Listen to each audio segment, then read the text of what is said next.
Kabila po ng pagdidisin ni Senador Amy Marcos na ginagapang umano ng ilang miyembro ng minorya ang charter change or CHA-CHA, mismong ang kalyado ni Amy na si Senador Robin Padilla iginiit na pabor siya sa CHA-CHA at siya raw po ang pinakamasayang tao na pinag-uusapan na po ito ulit ngayon.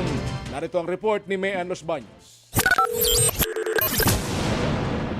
Impeachment. Mula noong Abril, habang hinihikayat ng mga congressman na bumoto sa impeachment, malakas ang ugong ng no-L sa 2028. No-L o no election at term extension. Ang no-L at term extension ay buhay na buhay sa mga patay na patay sa kapangyarihan. Puro salita, pero ang tanong, nasaan ang mga ebidensya? Sapat na nga ba ang pinagtagpi-tagping video na may dramatic music na pinresent ni Senator Amy Marcos? Isinusulong daw ang charter change para manatili sa pwesto ang mga nasa kapangyarihan at para hindi makaporma si Vice President Sara Duterte. Lumutang din ang usapang para hindi makaporma si Inday Sara sa 2028, gawing 50 years old ang edad ng pwedeng tumakbo.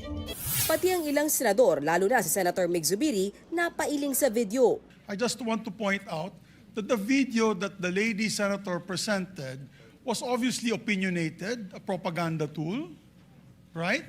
It's should be stricken off the record.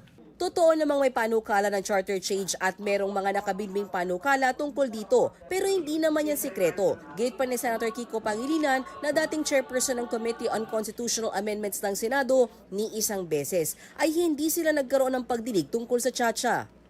The Senate did not entertain charter change under my watch as chairman of the Committee on Constitutional Amendments. That is haka-haka, this conspiracy to commit or to amend the Constitution for whatever reason, self-serving, term extension, no-L, etc. These are lies, Mr. President. Ang totoong naghiring noon para sa charter change, walang iba kundi ang kaalyado ni Senator Amy na si Senator Robin Padilla. Ako na po ang pinakamasayang tao dito dahil napag-usapan po ang charter change. Inuulit ko po, ako po ay pabor dyan. At ako po ay number 1 na isinusulong ang foreign investment, papasukin dito, parliamentary form of government at federalismo. Wala po akong pinagbago. At ngayon, si Padilla na ulit ang chairman ng Committee on Constitutional Amendments. Sa kabila niyan, si Senator Tito Soto ang pinalalabas ni Senator Amy na nakipag-usap umano kay House Speaker Bogie D tungkol sa CHA-CHA. Buwelta ni Soto, Bogie D is my golfmate. Ang talagang topic namin was the new TW777 of Honma Meres. It's a new set of clubs. I have never been in favor of CHA-CHA. Ang kailangan natin, CHA, character change. maging si Senator Bam Aquino napatayo sa anyay fake news video. Wala pong nagsabi, mag-meeting tayo para mag-chacha, para mag-CONAS, wala pong nangyaring ganyan. Unang-una pong fake news. Habang si Senator Risa Hontiveros muling napatanong kasunod ng presentation ni Senator Amy.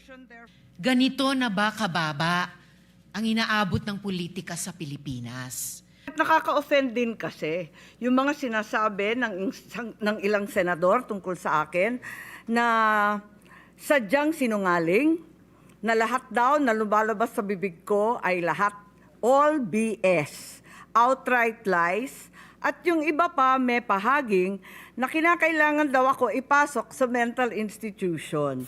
Sa huli, binawi rin ni Senator Amy ang video na naipalabas na niya sa Senado.